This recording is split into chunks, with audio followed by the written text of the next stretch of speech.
ମୋ ନାଁ ଟି କିରଣ କୁମାର। ମୁଁ କୋରାପୁଟର ଯୁବ ସମାଜସେବୀ। ମୁଁ ମଝିରେ ବୈପାରଗୁଡ଼ା ଆସିଥିଲି 3-4 ଥର। ହେଲେ ଏଠି ଝିଲିମିଲିଗୁଡ଼ା ଆସିଥିଲି ମଠପଡ଼ା ପଞ୍ଚାୟତରେ। ହେଲେ ଶୁଣିବା ପାଇଥିଲି କି 2 ଭାଇ ଆନା ପାଙ୍ଗି ଆଉ ନରସିଂହ ପାଙ୍ଗି ସେ ଦେଖିପାରୁନଥିଲେ। ହେଲେ ଜାଣିକି ତାଙ୍କୁ ଆମେ କୋରାପୁଟ ମେଡ଼ିକାଲ ନେଇକି ଗଲୁ। ସେ ଟେଷ୍ଟିଂ ସବୁ କରାଗଲା ଗଭର୍ଣ୍ଣମେଣ୍ଟ ହସ୍ପିଟାଲରେ।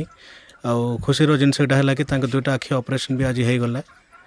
ଆଉ ଆଜି ତାଙ୍କେ ଦେଖିପାରୁଛନ୍ତି। ଆଉ ସେ ଖୁସିରେ ତାଙ୍କ ଗାଁରେ ଆସିଥିଲେ ଆଉ ଥରେ ମୁଁ ଦେଖିବା ପାଇଁ ଆଉ କେମିତି ଅଛନ୍ତି ନା କ'ଣ ହେଉଛି ଆଉ କ'ଣ ସୁବିଧା ଅସୁବିଧା ଆଉ ଗାଁ ଲୋକଙ୍କୁ କ'ଣ ଅଛି। ଏବେ ତାଙ୍କେ ତ 2ଟା ଭାଇ କହୁଛନ୍ତି ଭଲରେ ଅଛନ୍ତି ଆଉ ସବୁ ଜିନିଷ ଦେଖିପାରୁଛନ୍ତି। ଏଇଟା ମୋତେ ବି ବହୁତ ଖୁସି ଲାଗୁଛି କାମ କରିକି। ହଁ ଆଙ୍କ ଗାଁରେ ଯେତେବେଳେ ଇଏ ସବୁ ଜିନିଷ ହେଇଥିଲା ତାଙ୍କ ନିଜର ଆଉ କିଏ ରିଲେଟିଭ୍ ଥିଲେ ଅଲଗା କୋଟପାଡ଼ ବ୍ଲକର। ହେଲେ ତାଙ୍କ କହିଲେ ନେଇକି ଆସିପାରିବେ କି? ହଁ ଆମକୁ ନିହାତି ନେଇକି ଆସିପାରନ୍ତି। ତାଙ୍କର ଗୋଟେ ଅପରେସନ୍ ବି ହେଲା ଗୋଟେ ଆଖିର।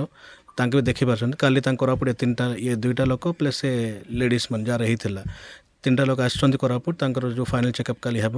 ଆଉ ଯେଉଁ ଡକ୍ଟର କାଲି ଦେଖିବା କ'ଣ କହୁଛନ୍ତି ଆଉ ମେଡ଼ିସିନ୍ କଣ୍ଟିନ୍ୟୁ କରିବାର ଅଛି ନା ଏବେ ଠିକ୍ ଠାକ୍ ଥିବ।